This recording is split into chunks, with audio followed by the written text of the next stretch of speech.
Midday sunlight poured down on the small Texas town like a heavy blanket. The sweltering air, mixed with clouds of dust from the road, drove people into shops along Main Street, seeking refuge under air conditioning. On the long, straight road, a sleek black SUV slowly appeared on the horizon, gleaming in the intense sunlight, a mirage floating above the sizzling asphalt.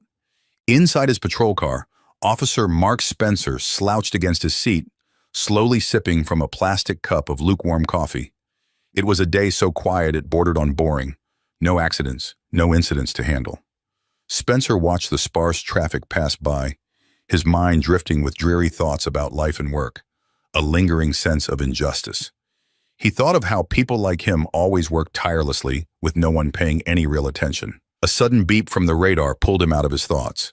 Spencer glanced down at the blinking number. 72 miles per hour, over the 55 limit for this stretch. His eyes narrowed, a faint thrill bubbling up. Finally, a bit of action to break up the monotony. "All right, let's see who we've got here," he muttered, setting down his coffee and turning on the patrol lights, quickly following the black SUV. The vehicle in front showed no sign of slowing. Spencer, with newfound resolve, pressed the gas, thinking to himself that in a town like this, nobody got away. A small sense of satisfaction welled up in him, the kind of feeling missing on quiet days. He pictured the driver, likely trembling behind the wheel, awaiting judgment from him, the authority of the town.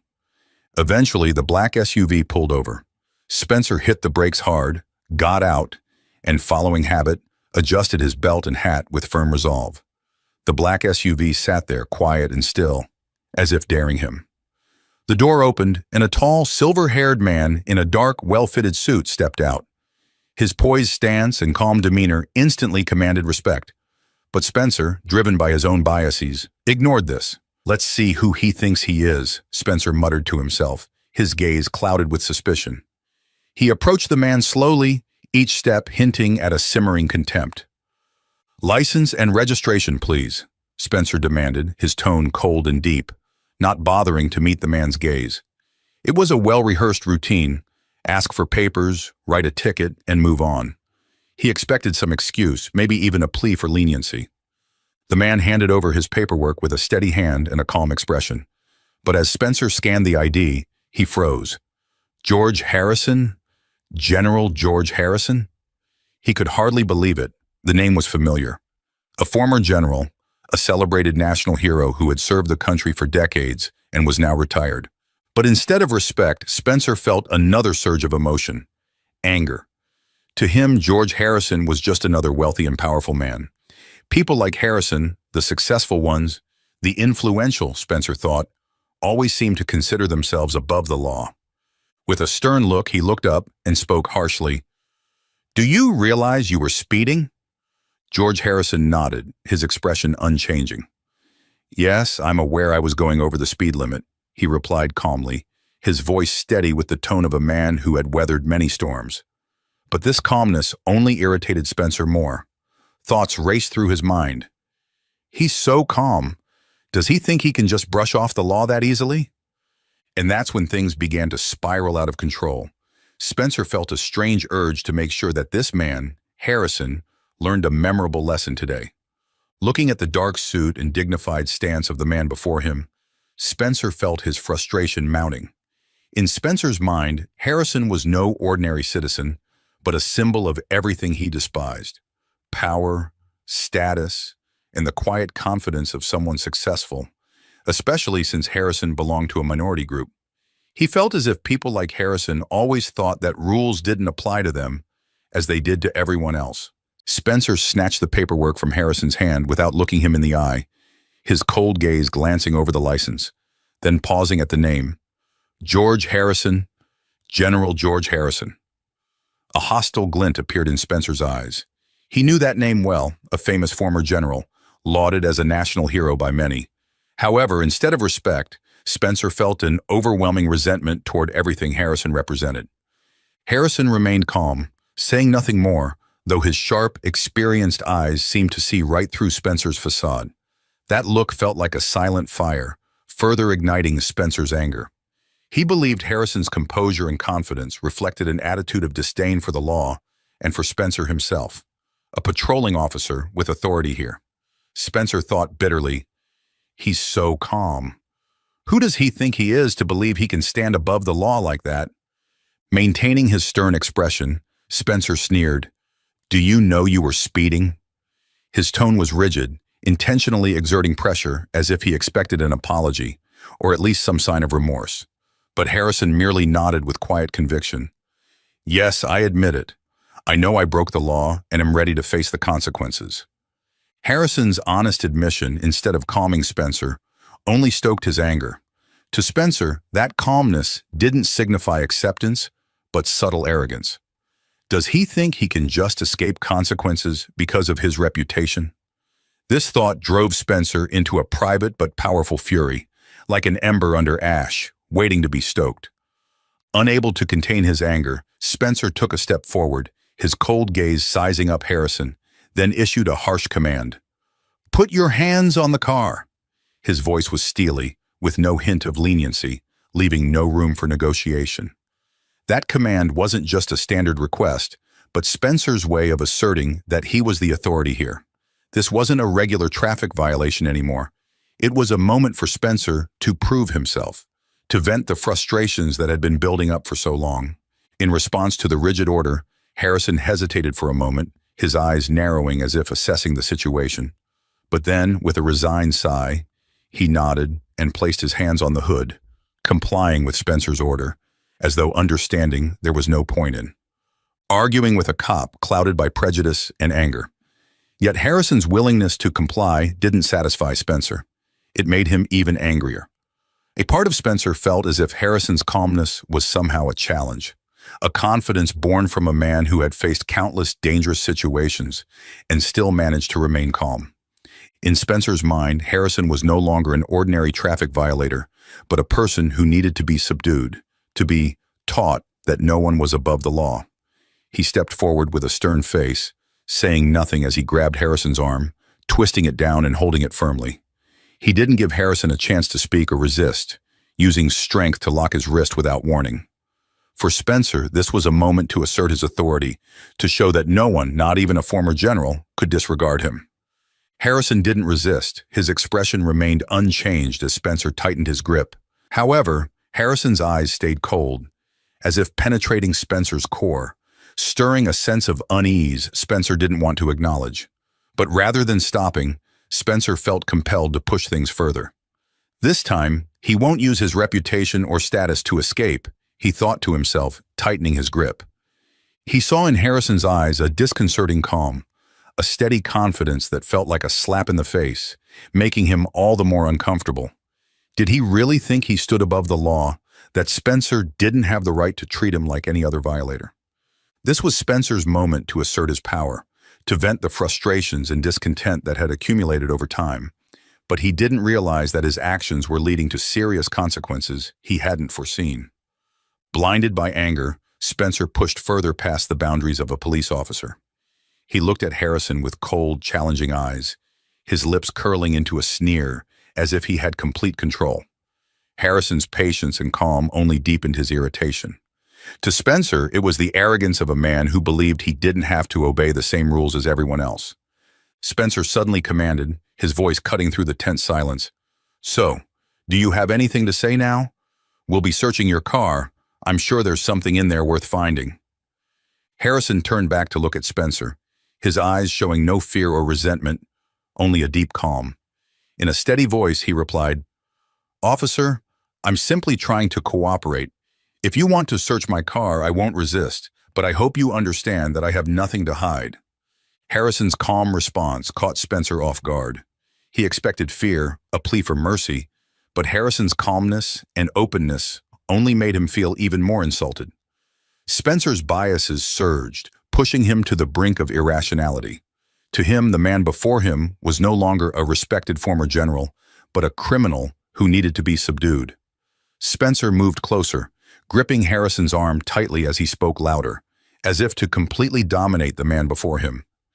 "Stop pretending to be so calm. Do you think you can stand above the law? I've seen people like you before. People with status, with power, thinking they can escape punishment." Harrison sighed, his gaze shifting from patience to quiet disappointment. He wasn't unfamiliar with confrontations or even conflicts, but what saddened him was the blatant prejudice now openly displayed by Spencer. In a calm but firm tone, Harrison responded, "Officer, I have no intention of disrespecting the law or your authority. I only hope you understand that we are all citizens, deserving of equal treatment under the same system." Harrison's words, gentle yet strong, only fueled Spencer's fury. He thought Harrison was trying to lecture him to show that he was somehow superior. Prejudice clouded Spencer's mind as he believed Harrison was merely an arrogant man, using his power to gain an advantage, and now he wanted to prove no one could undermine him. Suddenly, Spencer noticed another presence behind him. A second patrol car had arrived, stopping a few meters away, and Lieutenant Carlos Reyes stepped out. Known in the town for his integrity and fair dealings, Reyes was a well-respected officer. As Reyes approached, his face showed concern when he saw Harrison with his hands restrained and recognized him, the general he had heard so much about. Spencer was too absorbed to notice his colleague's presence, focusing entirely on winning this confrontation with Harrison. Reyes approached and called out, "Spencer, what's going on here?" Spencer muttered back, not looking. "Just a speeder. I'm handling it." His voice was tense and determined, insisting he didn't need anyone's help. Reyes came closer, recognizing Harrison's face, and his eyes widened with surprise. "That's General Harrison, Spencer. He served our country for years." "What are you doing?" Reyes's tone dropped, reflecting both concern and caution. Spencer turned, his eyes filled with anger and resentment. He felt irked by Reyes's attitude, feeling as if he was being belittled. "So what? He's just a regular citizen like anyone else. No one stands above the law," Spencer replied, his voice sharp, though a trace of doubt flickered within. Reyes, aware of Spencer's personality and approach, met his gaze directly, as if to remind him, "Spencer, our job is to enforce the law, not abuse it. He may have been speeding, but that doesn't mean we treat him like a dangerous criminal." Reyes's words were a warning, but Spencer's pride clouded his judgment. He sneered, turning back to Harrison, then coldly said, as if to assert himself to Reyes, "I'll handle this my way. Don't worry." Reyes sensed that the situation was spiraling out of control and could lead to severe consequences. Taking a deep breath, he searched for a way to intervene before things went too far. But he knew that in Spencer's eyes, any interference would be seen as a challenge to his authority. This had escalated beyond a simple traffic violation. Harrison stood there, showing neither anger nor fear, but with an expression of disappointment, as though disheartened not just with Spencer, but with a system he had once trusted and served. In his rage and arrogance, Spencer had no idea he was pushing himself to the edge. Prejudice and pride had blinded him to the signs, while Lieutenant Reyes watched anxiously, understanding that this situation could lead to consequences they hadn't anticipated. With his sharp gaze and years of experience, Reyes moved closer, observing both Spencer and Harrison carefully. He knew that if he didn't intervene soon, Spencer would push things too far, jeopardizing not only himself, but the honor of the entire police force. Reyes knew Spencer was stubborn and quick to anger, but he couldn't stand by and watch injustice unfold before him. Placing a hand firmly on Spencer's shoulder, Reyes spoke gently but decisively. "Spencer, calm down. I know you want to do your job, but not like this. This is General Harrison, a man who has dedicated his life to this country. You can't treat him like a criminal without just cause." Spencer flinched at Reyes's intervention, but his pride quickly took over. He turned to his colleague, eyes filled with anger and resentment. Spencer felt like Reyes was undermining him in front of the man he was determined to teach a lesson. He couldn't tolerate anyone interfering with his job, especially now that he saw this as an opportunity to assert his authority. "You think I don't know what I'm doing, Reyes?" Spencer replied, his tone curt and icy, his anger laced with defiance. "Status doesn't mean he's exempt from the law. I don't need anyone telling me how to be a cop, especially now." He turned back to face Harrison, deliberately ignoring Reyes, his gaze cold and defiant, as if to prove he was fully in control. Reyes, sensing Spencer's stubbornness, was not discouraged. Known for his integrity and fairness within the force, Reyes decided he couldn't let Spencer continue down this path. He took another step, looking Spencer in the eye and speaking firmly, though with an undertone of urgency. "Spencer, remember that we represent justice and fairness. Don't let personal feelings dictate your actions. Every citizen has the right to fair treatment, and you're going beyond the limits." Reyes's words felt like a blow to Spencer's pride. He felt challenged, as if Reyes was implying he wasn't capable of handling the situation on his own. Spencer's pride boiled over. A part of him wanted to shout, to insist he didn't need anyone telling him what to do. But Harrison's calm gaze, steady and unwavering, only deepened his anger and sense of losing control. While Spencer was busy facing off with Reyes, Harrison spoke up in his steady, calm voice. "I'm not here to ask for any special privileges, Officer Spencer. I simply want to be treated fairly like any other citizen. If I'm at fault, I'm ready to accept responsibility. But if you think that wearing that badge gives you the right to act unfairly, you're mistaken." Harrison's words, though gentle, felt like a slap to Spencer's pride. His anger surged stronger than ever.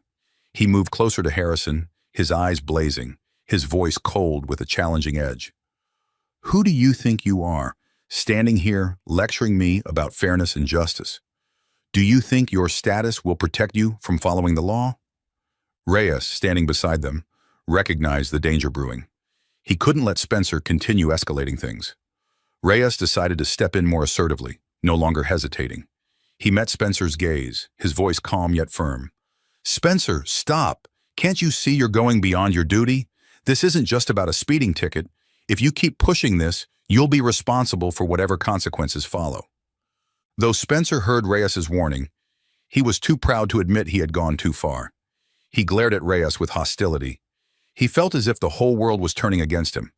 Colleagues, authority, and everything he once trusted now felt like a weight pressing down on him. A fleeting doubt flickered in his mind, but his anger quickly snuffed it out. "Just let me do my job, Reyes," Spencer replied, his voice shaking slightly with anger and frustration. "I'm responsible here, and I don't need anyone lecturing me." But as he moved to take action, Reyes took a step back, pulling out his phone and starting to record the entire scene. Reyes thought that if he couldn't stop Spencer, he could at least have proof to protect everyone from the consequences of this abuse of power. Spencer noticed Reyes' action out of the corner of his eye and felt threatened. "What are you doing, Reyes?" he growled, his voice betraying both anger and wounded pride. Reyes met Spencer's gaze unflinchingly and replied, his tone steady. "I'm doing what's necessary, Spencer. If you're going to keep going, I want proof to protect ourselves and the reputation of the police force. That's my duty, just as much as yours." Reyes's words only fueled Spencer's sense of insult and fury. In Spencer's eyes, Reyes was humiliating him in front of Harrison, in front of the growing crowd, and even in front of his own conscience. Everything he once believed he had control over now felt like it was slipping away, and his pride wouldn't let that happen. "Go ahead and film," Spencer shouted, his voice a mix of anger and a hint of confusion. "Let everyone see I'm doing my job. No one needs to interfere." But deep down, a creeping unease began to grow within him, like a shadow, slowly overwhelming his thoughts. Reyes stood still, watching Spencer with a look of disappointment and caution. He knew Spencer's stubbornness could put them both in a precarious situation, and this tension was driving them to the edge of control. As Spencer stood there, unable to control his anger, a car stopped on the opposite side of the road, and a well-dressed man stepped out, carrying a professional camera. A reporter from a local newspaper, or perhaps a TV station, immediately recognized the unusual situation and started filming. Spotting the newcomer, a few bystanders stopped as well, curious and pulling out their phones to record. A small crowd quickly gathered, and within minutes a group had formed around them.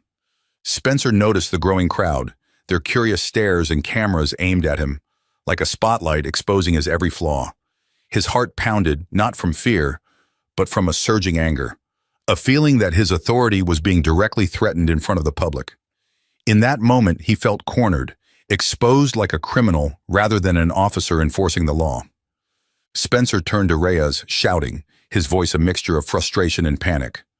"Do you see this? Now the reporters are involved. They all think I'm some kind of villain, abusing my power, right? But nobody understands that I'm just trying to do my job. The crowd's presence not only pushed him over the edge, but made him feel judged, trampled on the pride and dignity he always held close. Reyes, sensing Spencer's inner turmoil, tried to calm the situation. He gently said, "Spencer, they're not here to judge you. They just want to see that you are enforcing the law fairly. If you stop, explain, and act calmly, this situation can still be controlled." Reyes looked deeply into Spencer's eyes, trying to convey a sense of clarity and rationality to his emotionally charged colleague. But Spencer no longer heard Reyes's advice. In his mind, the crowd, the reporter's camera, and their hushed conversations were like endless accusations. His pride and anger blinded him. In his mind, bitter thoughts swirled. They all think I'm the bad guy. They all think Harrison is some noble man, that he's innocent just because of his status. The sense of being challenged ignited Spencer's pride. He had gone too far to turn back. "No one stands above the law," Spencer shouted, directing his words to the crowd, the reporters, and the cameras. His words echoed amidst the silence of the people, each one affirming that he was still in control, that he held the law in his hands. He turned back to Harrison, his eyes full of anger, anxiety, and uncertainty. He couldn't back down now, not when everyone was watching. The crowd's presence made him feel cornered, like an animal being hunted, and the only way to preserve his dignity was to push forward, stronger than ever. Just a few steps away, Harrison remained calm as ever, though his eyes now showed a deep disappointment. With his experience, he understood that this situation had gone far beyond a simple traffic violation. This was no longer about personal matters, but had become a larger societal issue, exposing the cracks in the system he had once trusted. Harrison looked directly at Spencer, showing no fear, only calm determination. Spencer, refusing to back down, grabbed Harrison's shoulder and pushed him forward, trying to twist his arm to cuff him. His rough move prompted a reaction from the crowd, who began shouting and protesting from all sides. "Let him go!" someone yelled. "You don't have the right to abuse your power like this." Others chimed in, demanding Spencer stop. The shouting grew in waves, pressuring Spencer like never before, making him feel like the whole world was against him. As Spencer tried to cuff Harrison, the former general remained calm, subtly shifting his stance to free his arm without much effort. He turned back to face Spencer, his voice calm and firm without a hint of threat. "This will be your biggest mistake, Officer Spencer. Not because I'm a general, but because I'm a citizen of this country. I won't let anyone violate my rights." Harrison's words were more than a warning. They were a profound reminder of the rights and duties of every citizen. His words rang in Spencer's mind like a bell, awakening a trace of reason hidden under layers of anger and pride. Spencer hesitated, a flicker of confusion crossing his face, as though he was waking from a trance. But as a glimmer of rationality appeared, his anger and wounded pride flared up even stronger, driving him to continue his actions. Spencer grabbed Harrison's shoulder again, determined not to let him escape, but this time Reyes decided he could no longer stand by. He stepped forward, placing his hand on Spencer's shoulder and holding him back. "Spencer, you've gone too far. Stop before you destroy everything." Reyes's voice was firm and filled with urgency. He looked directly into Spencer's eyes, hoping to convey his own calm and resolve.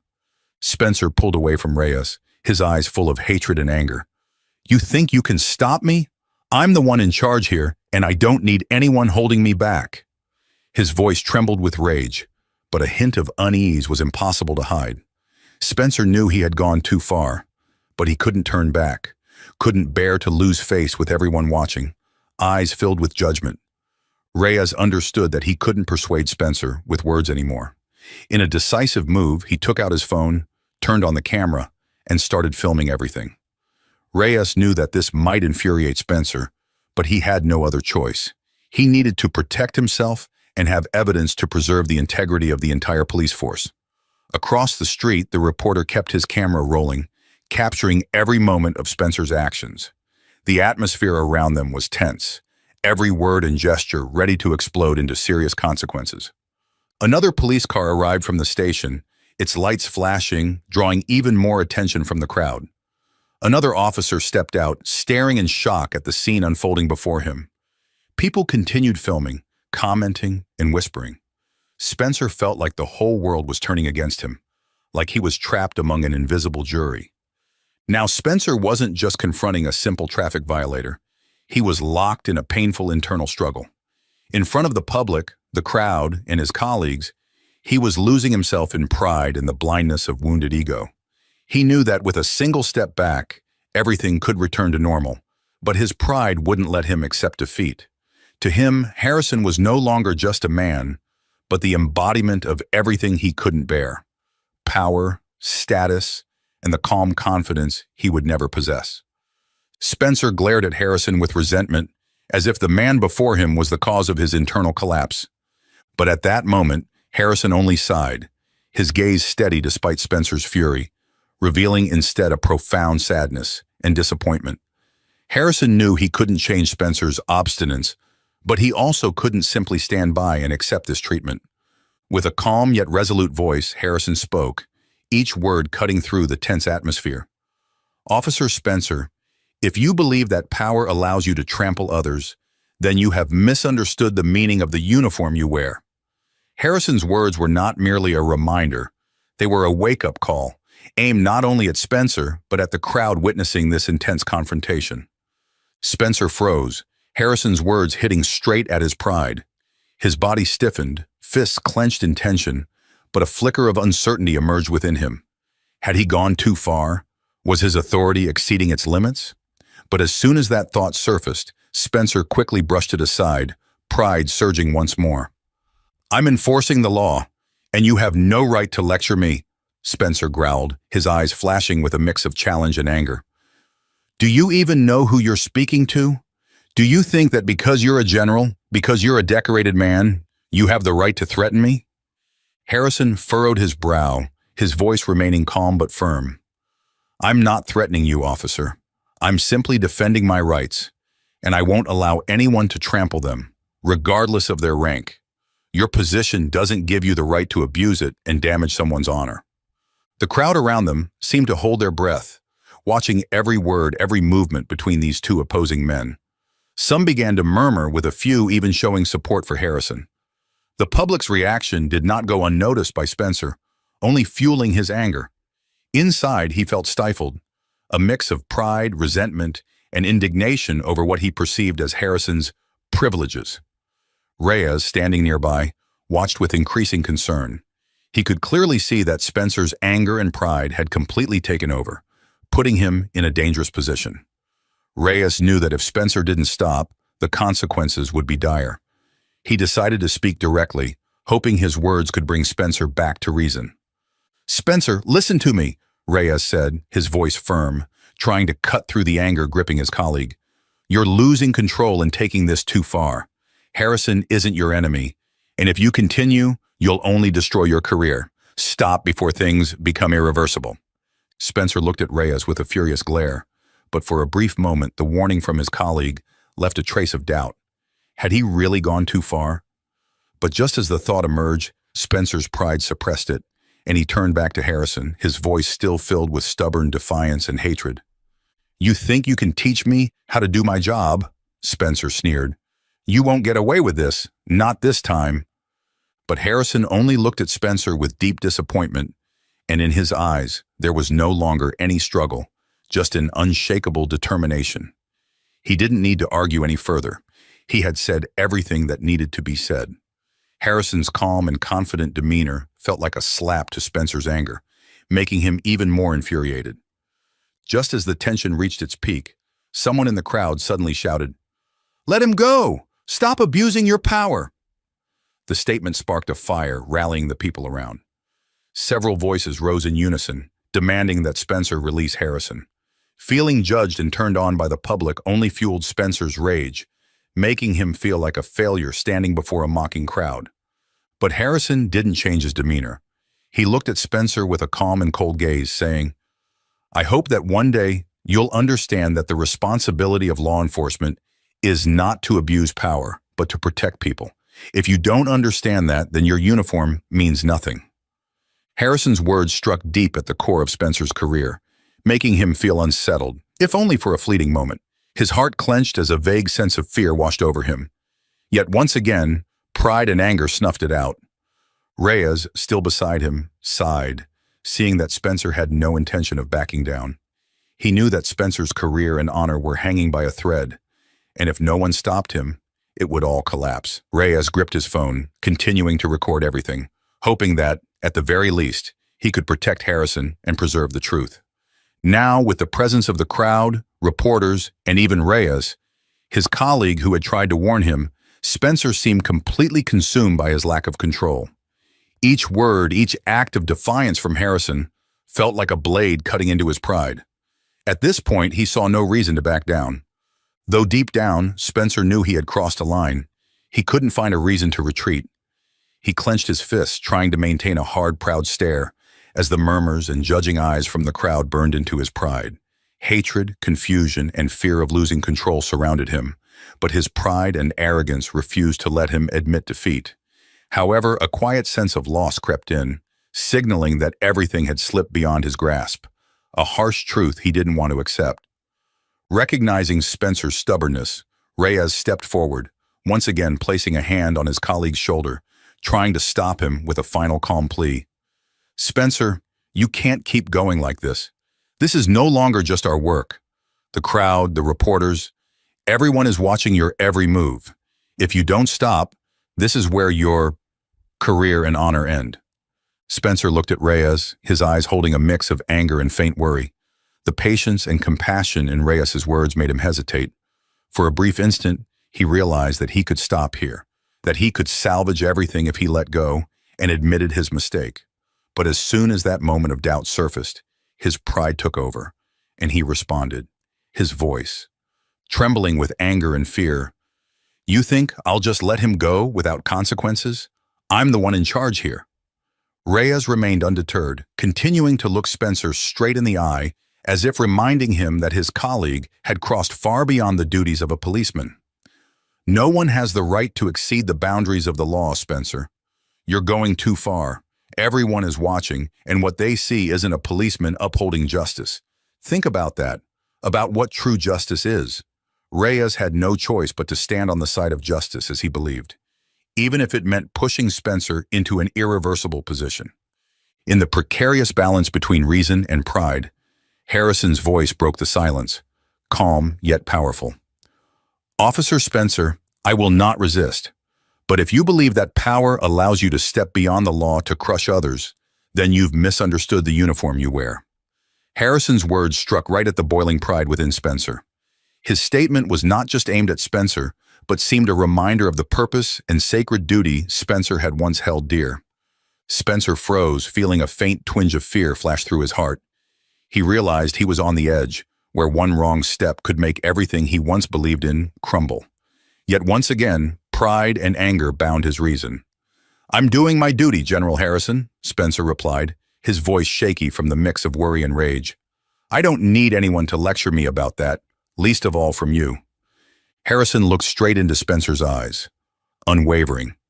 He didn't appear weak, but displayed a firm determination, as though each word was a reminder of fairness and duty. "I'm not asking for special treatment, nor am I here to harm you," Harrison said, his voice calm and resolute. "I only wish you understood that justice cannot be imposed based on emotions and prejudice." Harrison's words resonated in the stifling atmosphere of the standoff. The crowd watched every word, every gesture from the two men. A few in the crowd began to speak up, calling on Spencer to release Harrison. They started shouting, creating a ripple of outrage in the air. "Stop abusing power! Let him go!" The crowd's words made Spencer feel isolated, judged by everyone around him. Their stares bore into him like an invisible court of justice, making him feel alone and defeated. The opposition from the crowd only fueled Spencer's anger and loss of control. But at that moment, he realized he no longer had anyone on his side. The contemptuous, disappointed looks from the crowd and Reyes's silence confirmed he'd gone too far. He couldn't keep going down this path without losing everything. The harsh reality was that if he continued, he'd lose not only his honor, but everything he'd once believed in. Taking a deep breath, Spencer slowly released his grip on Harrison, as if every movement pulled away a piece of the authority he'd clung to for so long. A hollow feeling spread within him as he let go of Harrison, as though he'd just lost something he could never regain. Trying to salvage the last bit of pride he had left, Spencer cast a contemptuous look at Harrison and spoke. His voice softened, but still trying to sound firm. "You're free to go, but don't think I'm letting you off. Remember, this isn't over." Harrison stood still, his eyes showing no smugness or pride, only a calm compassion. He nodded, speaking with a warm but meaningful reminder. "You had a chance to prove yourself as a true law enforcement officer, but you missed it. I hope that one day you'll realize what truly matters." With that, Harrison turned, walking slowly toward his car, his gaze filled with a steadfastness that could not be shaken by hostility. Spencer stood rooted in place, unable to hide the emptiness and bitterness he felt. The crowd around him, one by one, turned and walked away with disappointed looks. Some still glanced back, shaking their heads or whispering to each other, all radiating disappointment and judgment. The feeling of being judged, isolated, was like a sentence hanging over him. And for the first time in his life, Spencer felt unsure of the values he once tried to uphold. Reyes, the colleague who had tried to hold him back, stepped closer, placing a hand on Spencer's shoulder, his voice gentle yet tinged with regret. "Spencer, we can't let power cloud our judgment. You've gone too far, but now's the time to reflect and change. No matter what matters most is self-reflection." Spencer turned to Reyes, his eyes burning with a mix of anger and regret. He said nothing, standing silently as the crowd dispersed, feeling like a bottomless void was engulfing him. When everyone had left, he felt abandoned in the empty street, where the harsh reality was crashing down upon him. Spencer returned to his patrol car, sitting in the driver's seat, feeling as if the entire world was falling apart around him. For the first time, he realized that his pride and stubbornness had pushed him to a point beyond recovery. Sitting in the silence, thoughts whirling in his mind, Spencer felt as though he had lost a part of himself, his belief in himself, in the justice he once upheld. Emptiness enveloped him as he slumped over the steering wheel, his chest heavy, wondering how he had lost his way. Suddenly the phone rang, jolting him from his thoughts. It was a call from the police department. He hesitated for a moment, then pressed the answer button. On the other end was the voice of Captain Harkness, a leader Spencer had always respected, but who was known for his strictness. Harkness's voice was deep and sharp, unable to hide the disappointment. "Spencer, return to the station immediately. We need to talk." With no other option, Spencer started the car and drove back to the police station, his heart filled with dread and shame. Upon arrival, he noticed an unusually tense atmosphere. Colleagues he once considered close now merely glanced at him from afar, some avoiding eye contact, others looking at him with disappointment, even anger. Spencer clearly felt that his actions had not only affected himself, but had also damaged the reputation of the entire force. He walked slowly into Captain Harkness's office. The captain sat behind his desk, his face stern. On the desk lay a file along with several articles, and even a computer playing the video of Spencer's confrontation with Harrison. Every gesture, every word, every moment of anger and loss of control had been recorded, irrefutable. Harkness looked up, his gaze cold as he stared at Spencer. He was no longer the lenient captain Spencer once knew. Now he was a man passing judgment. "Spencer, do you understand the consequences of your actions?" Harkness asked, his voice full of disappointment and firmness. "The entire town is talking about this. The honor of our force has been severely tarnished." Spencer couldn't meet Harkness's gaze. The pride that had driven him into the confrontation was now extinguished, replaced by shame and loss. He knew he had gone too far, but hearing Harkness voice it made the pain even more acute. "Captain, I was only trying to do my duty," he stammered, struggling to justify himself, though deep down he knew he was failing. "Your duty." Harkness shook his head, sighing. "You think insulting and behaving in an unrestrained manner toward a retired general is part of your duty? Do you know that this video has gone viral? Your actions have brought shame not only on yourself but on the entire police force. What you did was abuse of power, not justice." Harkness's words were like knives stabbing at Spencer's already wounded pride. He tried to speak, but the words seemed to choke in his throat. He felt an overwhelming sense of loneliness and loss like never before. His hands trembled, and in that moment, he realized he was standing on the edge of an irreversible loss. Captain Harkness continued, his voice growing heavier. Spencer, I have no other choice. You are suspended immediately while we conduct an investigation into your actions. This is not something that can be overlooked. He looked directly at Spencer, his eyes reflecting deep disappointment, as if looking at someone he once trusted who had betrayed everything. Spencer felt as if the ground was crumbling beneath him. Suspended? He whispered, unable to believe his ears. The career he had spent his life building was now nothing more than a question mark hanging by a fragile thread. Everything he had once believed in, everything he had once been proud of, was now meaningless. Pride, arrogance, and even his desire for power had vanished, leaving only a deep emptiness and indescribable pain. Yes, Spencer, Harkness replied, his voice cold and unyielding. And if the investigation confirms what the video shows, there's a chance you may have to leave the force permanently. I hope you understand the seriousness of this situation. Spencer stood in silence, feeling as though everything around him was shattering. He had once thought of himself as strong, as a powerful and unshakable figure. But now he saw himself as a failure, left with nothing but loneliness and shame. He looked back on the moments of anger, the loss of control, and the words of insult he had hurled at Harrison, and he couldn't help but feel remorse. Captain, Spencer stammered, but Harkness raised a hand to stop him. I don't need to hear your excuses, Spencer. Now leave. Go home and think about what you've done. The police department cannot accept such behavior. Spencer turned and walked out of the office, his shoulders heavy. The colleagues he had once been close to now no longer saw him as a friend, but as a stranger. Their gazes, the whispers he heard along the hallway, all carried disappointment and betrayal. Spencer felt as though he was being pushed out, excluded from what he once considered a second home. As he left the station, the sunlight outside was blinding, but to Spencer, everything felt blurred. He no longer felt any pride or self-respect, only an emptiness like an abyss swallowing him whole. His heart felt heavy, each step more difficult than the last. In his mind, images of the confrontation with Harrison whirled, every word, every action, and the disappointed looks from the crowd, all haunting him. When Spencer walked through the gates of the police station, he realized that loneliness was not just the absence of company, but the loss of belief in oneself.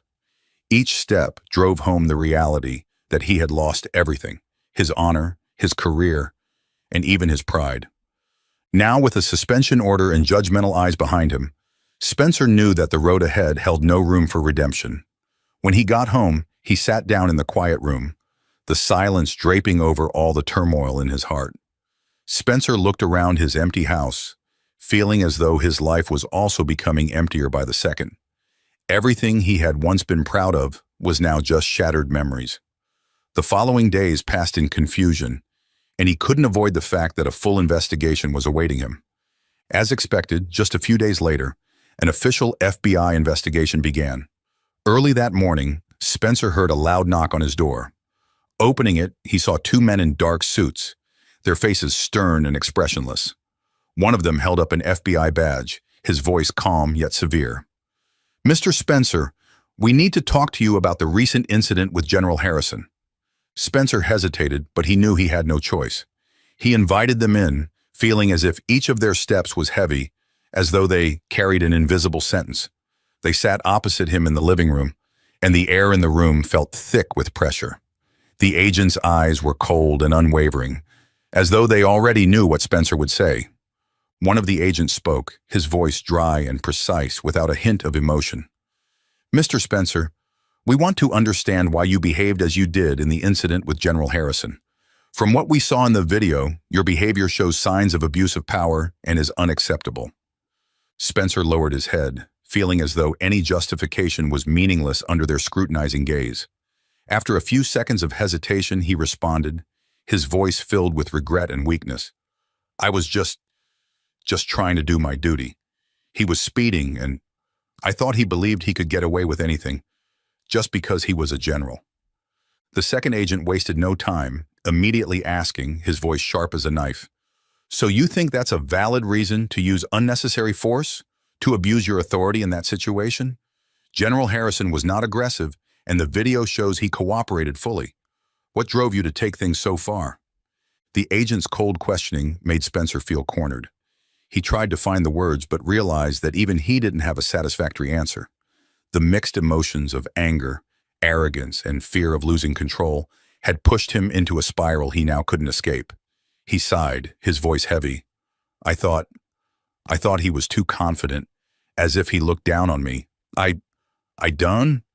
To know why I acted like that? The first agent took note of Spencer's words, his gaze unchanged, as though he'd heard similar justifications countless times. That's not a reasonable excuse for abusing power, he said, his tone cold and unyielding. Personal feelings can't drive law enforcement. What you did reflects not only a lack of personal control, but has also damaged the public's trust in this system.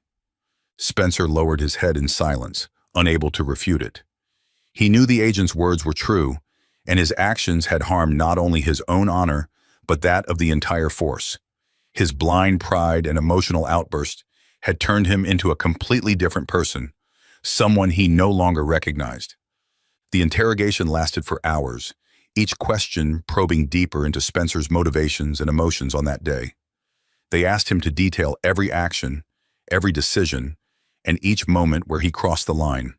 Finally, after noting all the necessary information, the agent stood up, ready to leave. Before stepping out, one of them turned to Spencer, his voice stern and full of reminder. Your actions won't be overlooked easily, Spencer. This investigation won't stop at the incident with General Harrison. We'll review all the cases you handled over the past few years to ensure there were no other instances of misconduct. Spencer felt a chill run down his spine as he heard those words. Reviewing his entire career was not just an investigation, but an impending sentence hanging over his head, potentially ending everything he had built. Memories of past cases, situations he had handled, all came rushing back, and he knew this investigation might bring him to the brink of complete ruin. After the agents left, Spencer sat in a daze, his mind blank. He realized he was not only facing disappointment from his colleagues, but could also face an irreparable loss. What he had done was not just a mistake, but might be the final ending looming near. Each time he closed his eyes, images of Harrison, of that confrontation, reappeared in his mind, tormenting him with deep regret. Spencer knew he couldn't go back to change his mistakes. It was too late. The loneliness and emptiness enveloped him like a thick, inescapable darkness. In the days that followed, Spencer tried hiding in his quiet home, avoiding every glance, every call from former colleagues, and even the judgment from himself. He didn't dare go outside knowing that everyone in town was talking about him as a symbol of abuse of power and loss of control. But his attempt to escape didn't last long. One early morning, while sitting in the dark, his phone rang, and a voice on the other end spoke, stern and unyielding. It was Captain Harkness, the one who had once believed in him, now the person holding the gavel for judgment. Spencer, you need to come to the station immediately. We need to discuss the results of the investigation. Each step Spencer took was weighed down by fear and disappointment. Upon arriving at the police station, his colleagues no longer looked at him with sympathy or respect. Instead, they avoided him, and their eyes flashed with contempt. Spencer clearly felt he had become an outcast, no longer the person they once trusted. Captain Harkness sat waiting in his office, alongside a representative from the Department of the Interior and a legal representative. The atmosphere in the room was cold and tense. Spencer sat down, his heart heavy, not daring to look directly at Harkness. He knew that what would be said held nothing but painful judgment. Harkness took a deep breath, then looked straight at Spencer, his voice devoid of pity. Spencer, the results of the investigation by the FBI and the Department of the Interior are complete. They found not only evidence of your misconduct in the case with General Harrison, but also indications of previous instances of abuse of power. What we see is a clear pattern of abuse. I'm sorry, but there's no other option. You'll have to leave the force, and there may be legal charges ahead. Spencer sat motionless, feeling as if the whole world was collapsing before him. He had once believed himself to be strong, unbreakable, But now everything had dissolved, leaving him only bitterness and regret.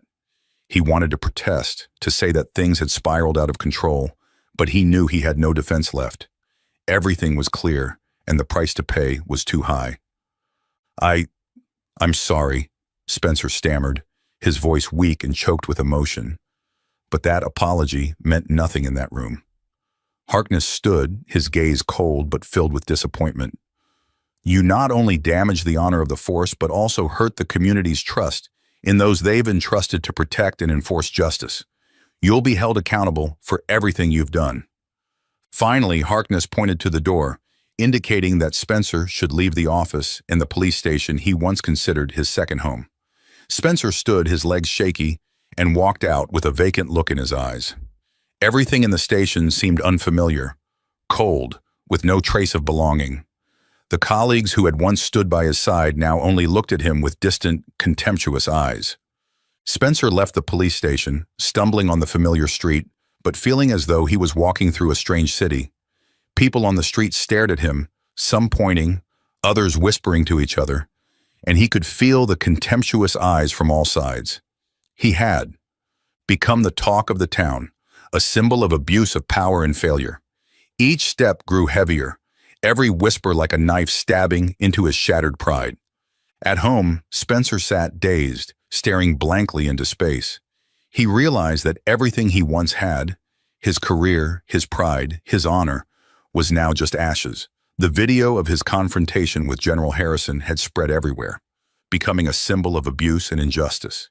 He had not only lost his job, but also lost faith in himself and the respect of those who had been his comrades, the people of his town. In the final days before leaving the town forever, Spencer could find no peace. The phone rang with calls from the press, from the curious, and even from critics, all sinking him deeper into despair. He didn't dare leave his home or face anyone. Finally, he decided to sell the house he had been attached to for many years, leaving the place that had once been his home, his life. On the day he left, as he got into his car, Spencer looked back at the town one last time, his heart weighed down by a pain he couldn't erase. He had once believed he was a defender of justice, a man with the power to enforce the right, but he realized it was his pride and arrogance that had led him down a path of self-destruction. Now he had nothing left but painful memories of mistakes and irretrievable loss. Spencer drove away from the town, leaving behind everything, a life that had meaning, an honor that once made him proud, and a community he had lost. His story became a lesson for those who remained, a reminder that power cannot protect anyone from the consequences of abuse and arrogance. Spencer's life, once a symbol of strength and authority, ultimately became a testament to the dangers of arrogance and abuse of power. His story serves as a profound reminder that those entrusted with great authority need a heart that can control itself and a spirit of humility. Justice is not the strength of authority, but fairness, transparency, and mutual respect. Let this story be a wake-up call for all of us. Every action, every word impacts honor and career. Power cannot replace compassion, and only by respecting the truth can we maintain the trust of those around us. Thank you for following the story. To keep receiving meaningful stories and valuable life lessons, please subscribe to the channel and turn on notifications. We will continue to bring inspiring stories and real-life values. The fluorescent lights in the hospital's flickered faintly as Dr. Marcus Bennett scrubbed out of surgery, his hands still trembling with adrenaline. The 8-hour operation had been grueling, but they'd saved the patient, a teenage girl injured in a car crash. Exhausted but satisfied, Marcus tossed his gloves into the bin and exited the sterile operating room. The hospital's night shift had its own rhythm, nurses exchanging charts, the beep of monitors, and the occasional crackle of the intercom. But as Marcus rounded the corner toward his office, the scene took an unexpected turn. A uniformed police officer stood at the nurses' station, his presence stark against the sea of scrubs and white coats. He was stocky, with a buzz cut and an expression that carried authority, or at least a desire to project it. The officer's eyes locked onto Marcus immediately, narrowing as if he'd spotted something suspicious. "Hey! You!" the officer barked, his voice slicing through the hum of hospital activity. Marcus slowed his steps, surprised. Me? Yeah, you. Come here. The nurses exchanged uneasy glances, some instinctively stepping back. Marcus walked over, his brow furrowed. Is there a problem, officer? Name's Officer Grant, the cop replied, crossing his arms.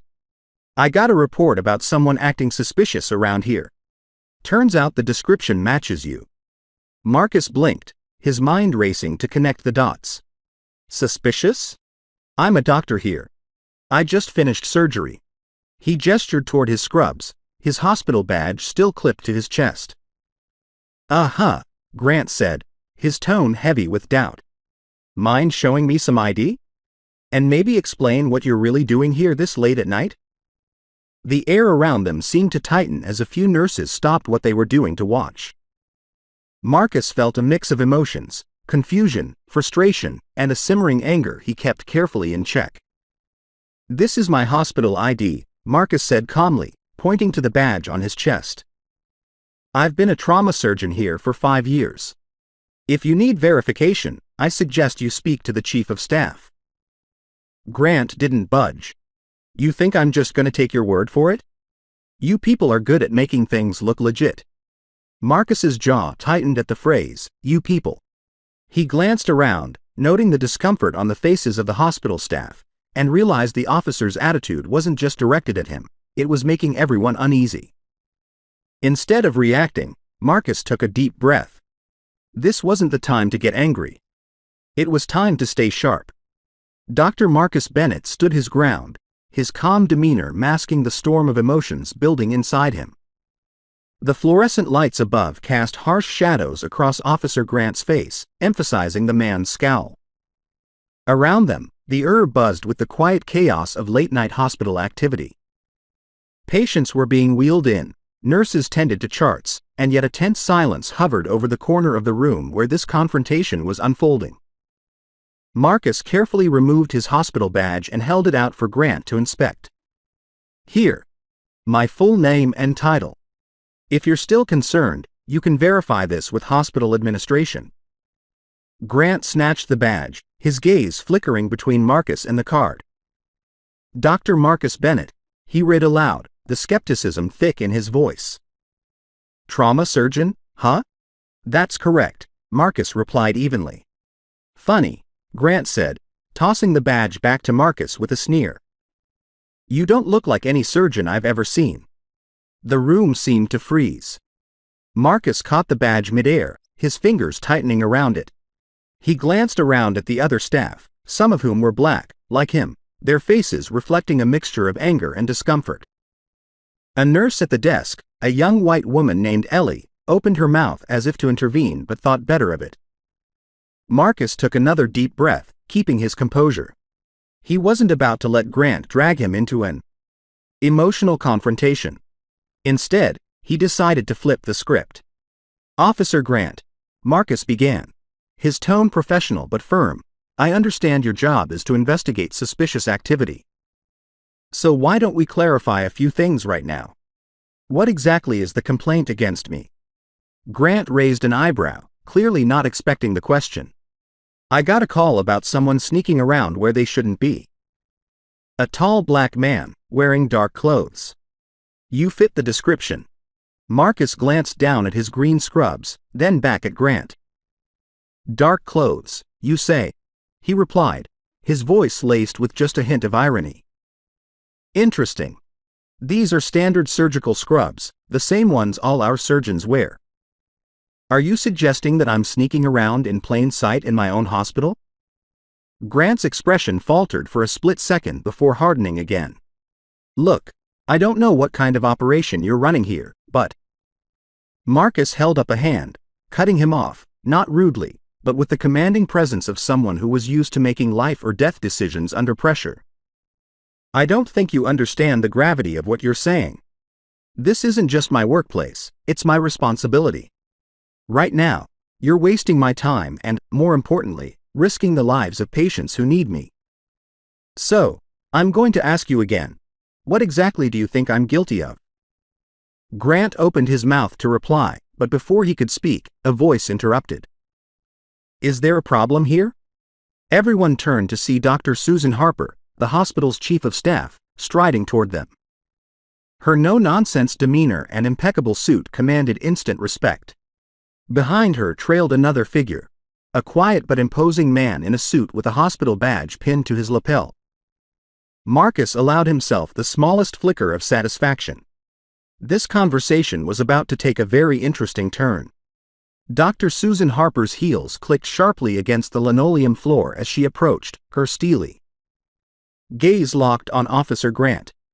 She was a veteran of hospital administration, calm under pressure, fiercely protective of her staff, and entirely unimpressed by unnecessary displays of authority. "Officer Grant, I'm Dr. Harper, Chief of Staff," she said crisply, coming to a stop beside Marcus.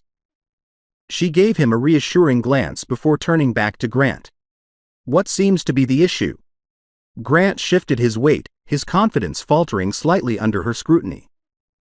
"I received a report of suspicious activity, ma'am." This man fit the description. Harper arched an eyebrow and looked at Marcus, who stood with his badge clipped firmly back onto his scrubs. "Suspicious activity," she repeated, her tone incredulous. "You're referring to Dr. Bennett, one of our top surgeons?" Grant hesitated, clearly not expecting the chief of staff to intervene so decisively. Well, the call described someone sneaking around." "In surgical scrubs?" Harper interrupted, folding her arms. "This sneaking was actually Dr. Bennett doing his job, I presume." "Marcus?" Marcus nodded. "Just finished a complex operation. I was on my way to my office to debrief and check on the patient's status." Harper's sharp gaze swung back to Grant. "Officer, this hospital is a 24/7 operation, staffed by professionals who work tirelessly to save lives. Your presence here, while appreciated when there's an actual issue, is now interfering with our work. So unless you have concrete evidence to support this so-called report, I suggest you stand down immediately." The tension in the air was palpable. Staff members who had been hovering nearby exchanged glances, clearly hoping the situation would de-escalate but prepared to jump in if necessary. Grant's jaw clenched. "I'm just doing my job, ma'am." "And we're doing ours," Harper shot back. "Dr. Bennett has been a pillar of this hospital for years. I suggest you reconsider your approach before making baseless accusations against a member of my staff." Marcus decided to add his own voice to the conversation, his tone measured but firm. "Officer Grant, you mentioned earlier that I fit the description. Let me ask you something. Was there anything in that report other than race and clothing that led you to believe I was a suspect? Any actual evidence?" Grant opened his mouth, then closed it again, the realization dawning that he'd cornered himself. Before Grant could respond, the man who had accompanied Harper finally spoke. His voice was calm but carried the weight of authority. "Officer Grant, I'm Peter Larson, the hospital's legal counsel. I suggest you tread carefully from here on out. This hospital maintains meticulous security records, including surveillance footage, which can verify Dr. Bennett's movements at any given time. Any further accusations without evidence could quickly escalate into a legal matter." Grant's face turned a shade of red that wasn't quite anger, but something closer to embarrassment. "That won't be necessary," he muttered. "Good," Harper said sharply. "Then we're done here. Unless, of course, you'd like to review those tapes yourself?" Grant shook his head stiffly. No need. But Marcus wasn't finished. He had remained calm and professional throughout, but now he saw an opportunity, not for revenge, but for education. "Officer Grant, I appreciate that you take your role seriously. But I want you to think about how differently this situation might have played out if I hadn't been a surgeon, or if I hadn't had people in my corner to vouch for me. Bias, whether intentional or not, has consequences. Tonight, it cost us time in a hospital where every second counts."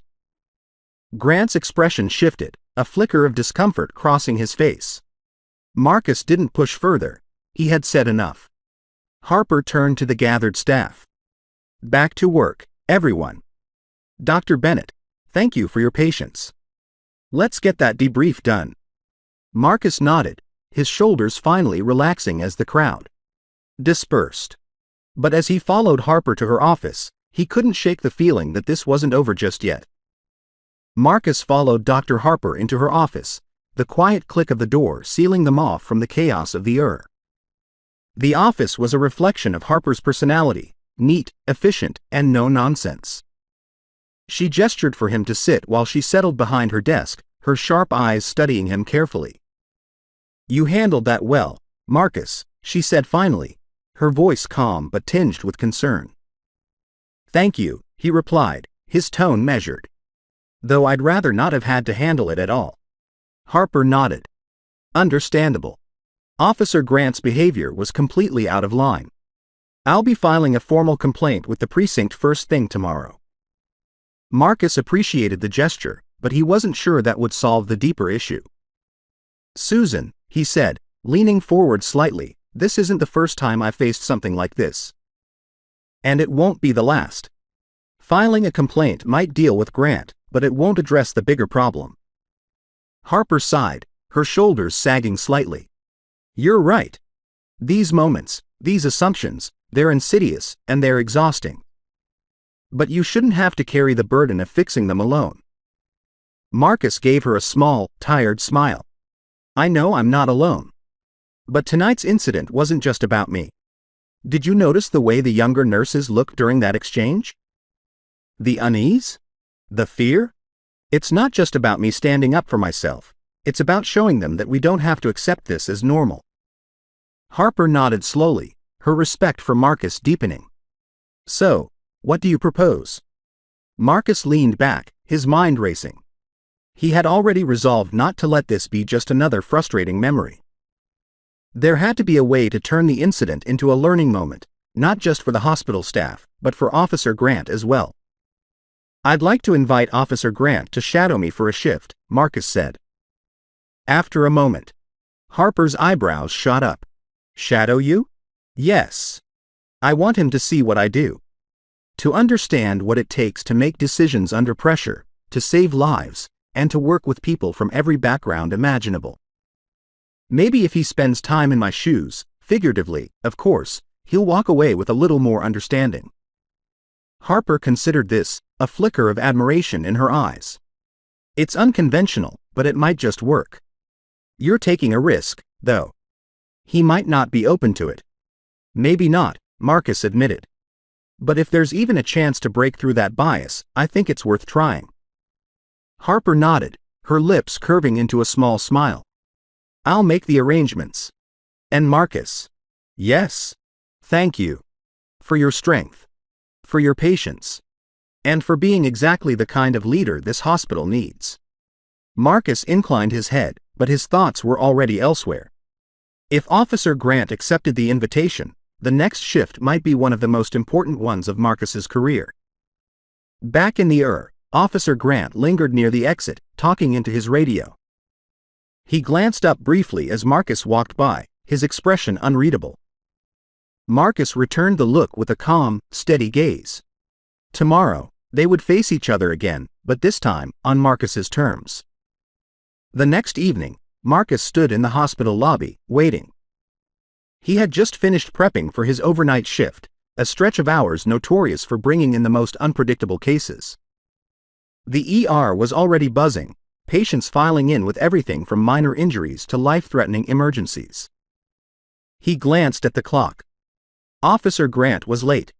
Marcus had half expected him not to show. The invitation to shadow a trauma surgeon wasn't exactly in the officer's job description, and after their tense encounter the night before, Marcus wouldn't have been surprised if Grant had dismissed the idea outright. Just as Marcus was about to head back to the glass doors slid open, and there he was. Officer Grant walked in, his expression guarded. He wasn't in full uniform tonight, just slacks and a button-down shirt, but his badge was clipped to his belt, a reminder of his authority. "Dr. Bennett," Grant said, his tone neutral but stiff. "Officer Grant," Marcus replied, extending a hand. "Glad you could make it." Grant hesitated for a fraction of a second before shaking Marcus's hand. The grip was firm, but there was a tension beneath it, as if the officer was bracing himself for something. "This isn't exactly my usual beat," Grant said, his tone carrying a faint edge. "No," Marcus agreed with a small smile. "But I think you'll find it enlightening." They walked toward the and Marcus could already feel the weight of the night ahead. Trauma surgery wasn't just about skill. It was about resilience, compassion, and the ability to see people as individuals, not categories. He hoped the night would be enough to show Grant what he hadn't been willing to see before. The shift began with a blur of activity. Marcus started Grant off easy, giving him a tour of the and introducing him to the staff. To their credit, the nurses and techs treated Grant professionally, though there was an unmistakable air of curiosity about the officer's presence. But it wasn't long before the first serious case came in. Code trauma. ETA 5 minutes. The overhead intercom crackled with urgency as the paramedics relayed their report. Marcus grabbed his gear and motioned for Grant to follow. "Stay close and out of the way," he instructed. "You'll want to see this." When the paramedics arrived, they wheeled in a young man, barely in his 20s, his chest covered in blood. He'd been stabbed in the abdomen during an altercation. His breathing was shallow, his skin pale. Marcus snapped into action, barking orders to the team as they rushed the patient to a trauma bay. Grant hung back, his expression a mixture of fascination and unease as he watched Marcus work. "Start a central line. We're losing blood fast. Type and cross for 4 units, Marcus instructed, his voice steady but urgent. As the team moved with practiced precision, Grant's eyes darted between the monitors and the chaotic flurry of hands working to stabilize the patient.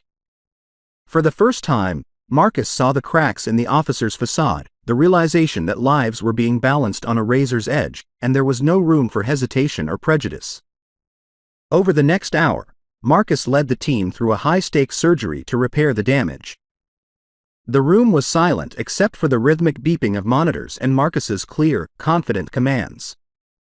When it was over, the young man was alive, though his road to recovery would be long. Marcus removed his gloves and stepped out of the operating room, finding Grant waiting in the hallway. "You saved him," Grant said, his voice low. "That's the job," Marcus replied simply.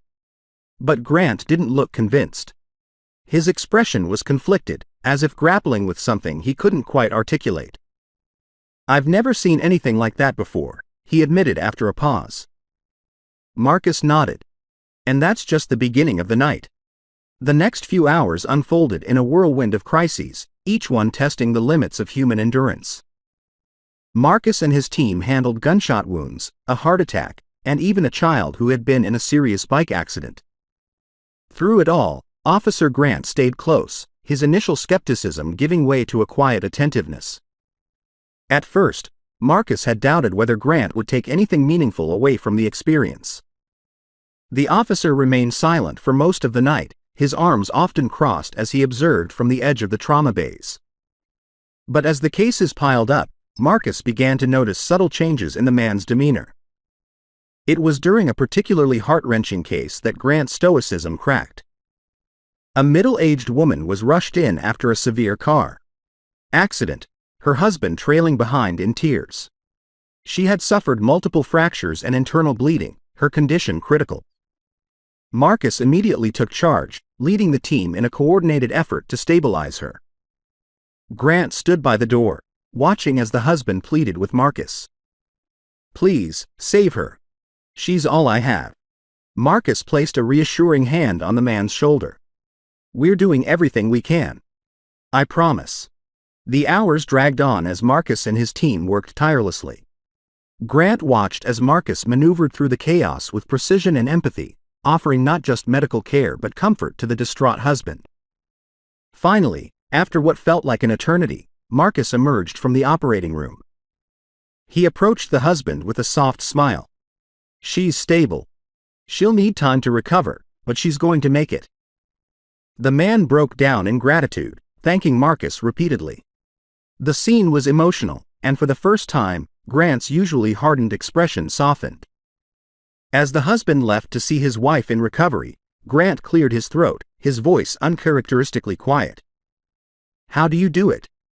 Marcus turned to him, raising an eyebrow. Do what? Keep it together. See people at their worst, with all that pressure, and still. He hesitated. Still care.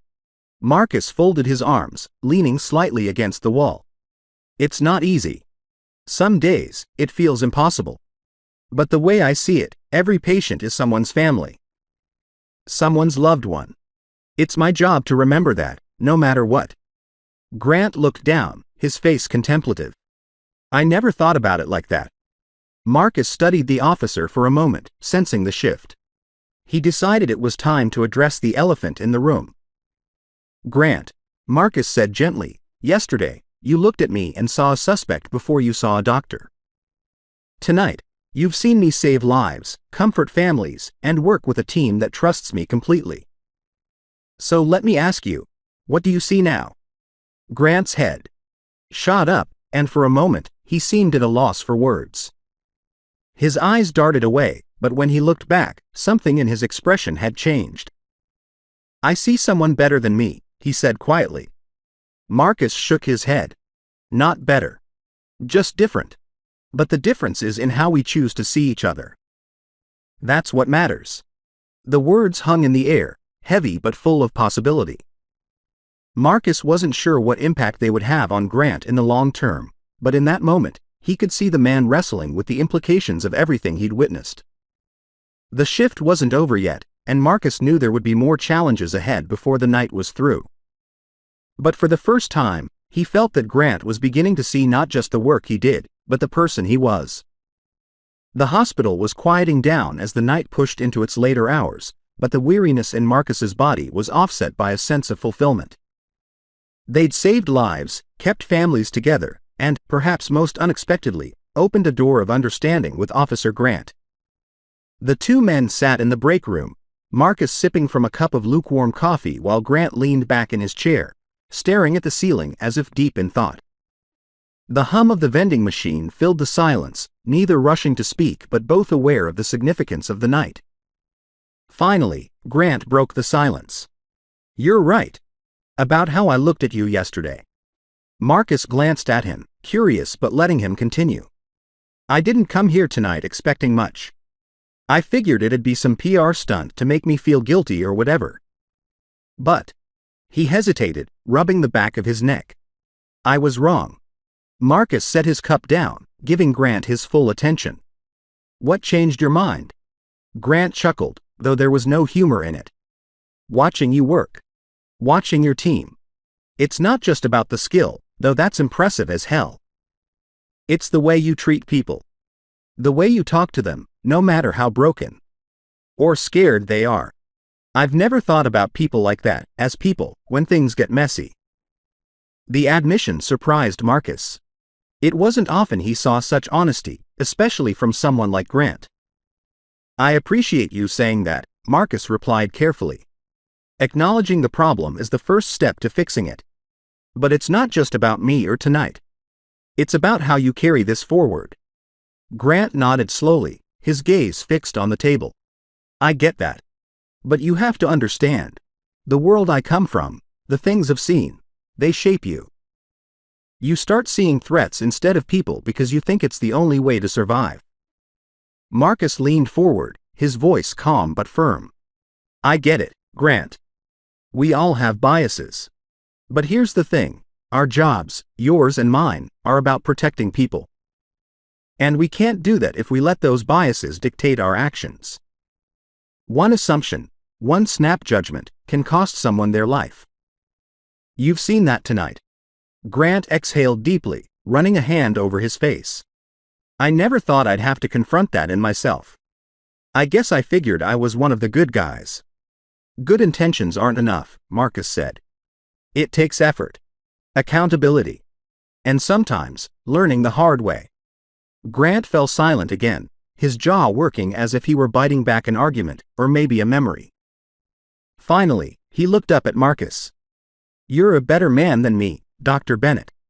I don't know if I could be as calm as you were last night, or as patient tonight. It's not about being better, Marcus said with a small smile. It's about knowing who you are and what you stand for. I've learned that the hard way, too. The break room door swung open, and a nurse poked her head in. Dr. Bennett, you're needed in Trauma 3. Marcus stood, his exhaustion momentarily forgotten. He glanced back at Grant, who was still seated, looking thoughtful. You can come with me, Marcus offered. Grant hesitated before nodding. Yeah, I think I will. As they walked toward the trauma bay together, Marcus felt a flicker of hope. Change didn't happen overnight, but sometimes all it took was a crack in the armor to let the light in. The scene in Trauma 3 was one of controlled chaos. A young woman in her early 30s was rushed in, unconscious, after a suspected overdose.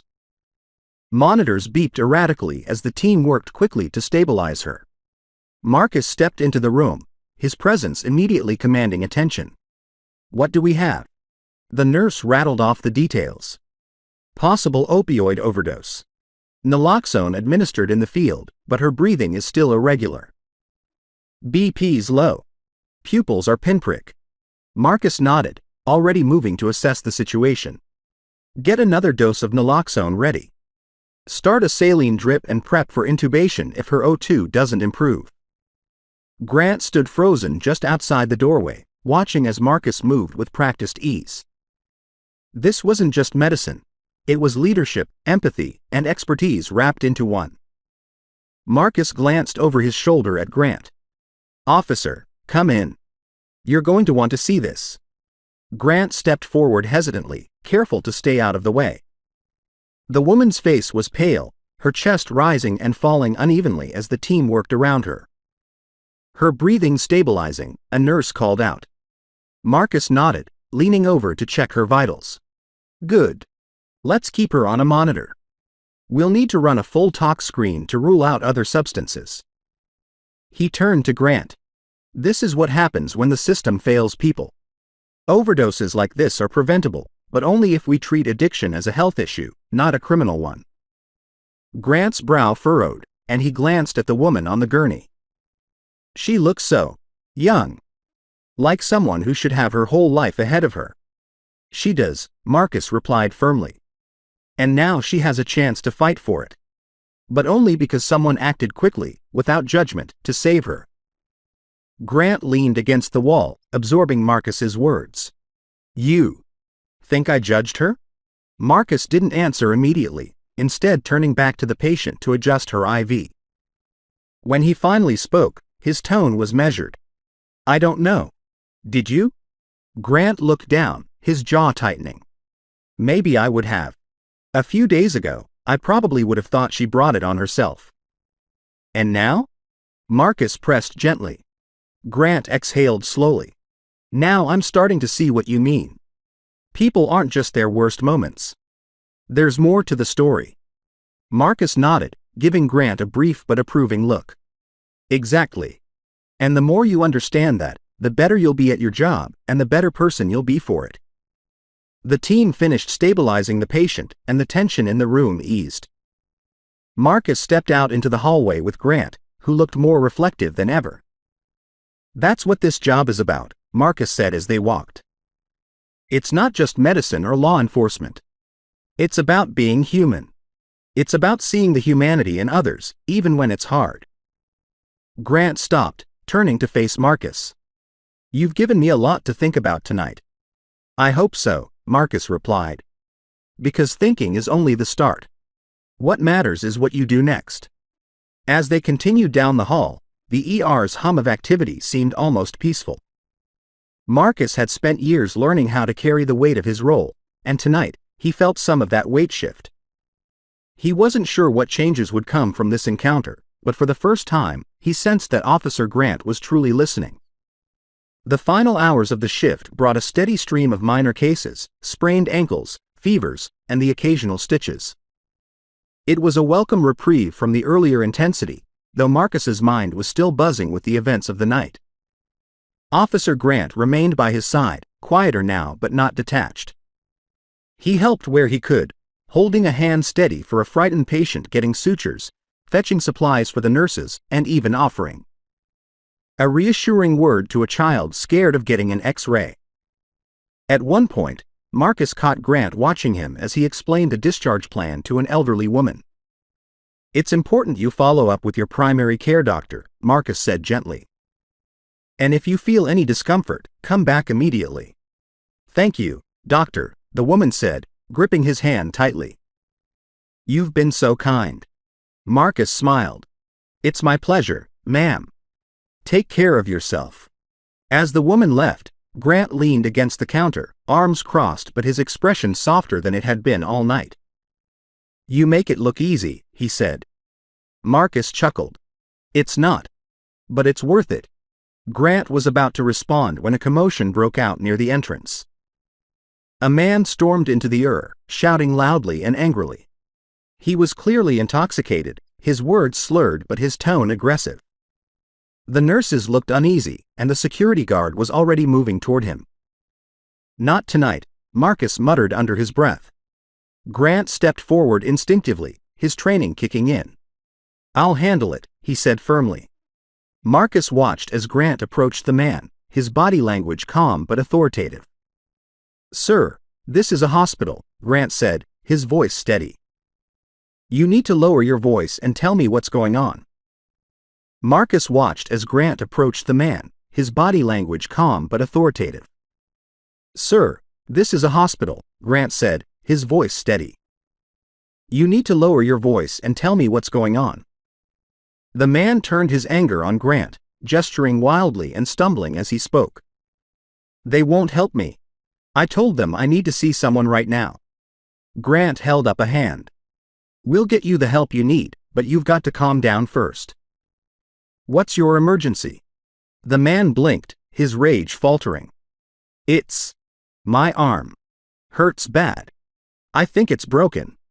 Grant nodded, his tone gentler now. "Okay. Let's get you looked at. But you've got to work with me, all right? No yelling, no trouble." The man hesitated before nodding reluctantly. Grant led him to a chair, signaling for a nurse to come over. Marcus watched the scene unfold with quiet approval. When Grant returned, Marcus raised an eyebrow. "You handled that well." Grant shrugged, but there was a trace of pride in his expression. "I figured he wasn't really a threat, just scared and in pain." "Exactly," Marcus said. "Once you understand where people are coming from, it's easier to de-escalate situations. Compassion goes a long way." Grant nodded slowly, the words sinking in. For the first time, Marcus saw not just a shift in behavior, but a shift in mindset. The rest of the night passed uneventfully, and as the first rays of sunlight streamed through the windows, Marcus finally allowed himself to exhale. "Well," he said, turning to Grant. "That's a wrap." Grant looked around the taking in the quiet hum of the morning shift starting. "You weren't kidding when you said no 2 nights are the same." "Not even close," Marcus said with a smile. Grant extended a hand. "Thank you. For letting me see this side of things. For being patient with me." Marcus shook his hand firmly. "Change doesn't happen overnight, Grant. But you've taken a step. Keep taking them." As Grant left the hospital, Marcus watched him go, hopeful that the night's lessons would stick. He wasn't naive enough to think the world would change in a single night, but sometimes, all it took was one person seeing things differently to start a ripple effect. The next few weeks passed quietly, and life in the resumed its usual rhythm. The adrenaline-fueled moments, the chaos, the heartbreak, everything returned to its routine. But Marcus couldn't shake the memory of the night he'd spent with Officer Grant. Things had shifted since then. Not just for Grant, but for Marcus, too. He found himself reflecting more on his own approach to his work, the balance of empathy and professionalism, and the power of human connection in a place where life and death collided daily. Then, one Tuesday afternoon, Marcus received a surprising email. It was from Officer Grant. "Dr. Bennett, I wanted to thank you again for that night in the I've been doing a lot of thinking, and I realized there's a lot I didn't know. I've started taking some steps to challenge the way I see things. I'm working on it. Not just as an officer, but as a person. That's a lot of your influence, and I wanted you to know I appreciate it." Also, I've started volunteering at a local community outreach program for at-risk youth. I've been focusing on teaching them how to handle difficult situations without resorting to violence or aggression. It's a start, but it feels like the right one. I'm grateful for everything you taught me that night. It changed my perspective more than I can explain. Thank you for being patient, for believing that people can change. Officer Grant. Marcus leaned back in his chair, reading the email a few times. There were no guarantees, no promises, but the shift was undeniable. Grant's words were more than just an apology or a thank you. They were a commitment to change, a promise to evolve into something better. It wasn't easy for Marcus to trust the transformation completely. Change rarely was. But seeing the officer take action spoke volumes. A few days later, Marcus saw Grant again, this time on the streets of the city, standing outside a local convenience store with a group of teenagers. Grant was laughing, his hands moving as he spoke animatedly, and the kids were engaged, listening to him with curiosity and respect. For a moment, Marcus stopped and just watched. The officer, who had once seen people through a lens of suspicion and prejudice, was now giving others the tools to look past the surface and see each other's humanity. Grant's actions spoke louder than any words could. As Marcus walked on, a sense of fulfillment settled over him. His job wasn't just about saving lives in the it was about showing others how to see life through a different lens. For a brief moment, as he passed by the group, Marcus met Grant's eyes. The officer gave him a small nod, a silent acknowledgement of their shared journey. And in that quiet exchange, Marcus knew that their night in the had planted the seed of change, one that was still growing. The ripple effect had begun, and both men were part of something larger than themselves. Sometimes, it took just one night to alter the course of a life. For Marcus and Officer Grant, it was the beginning of something that would last long after the shift ended. They both knew that change wasn't instantaneous, but that didn't matter. The real work, of seeing each other as equals, of understanding each other's struggles and humanity, was only just beginning. And that was enough.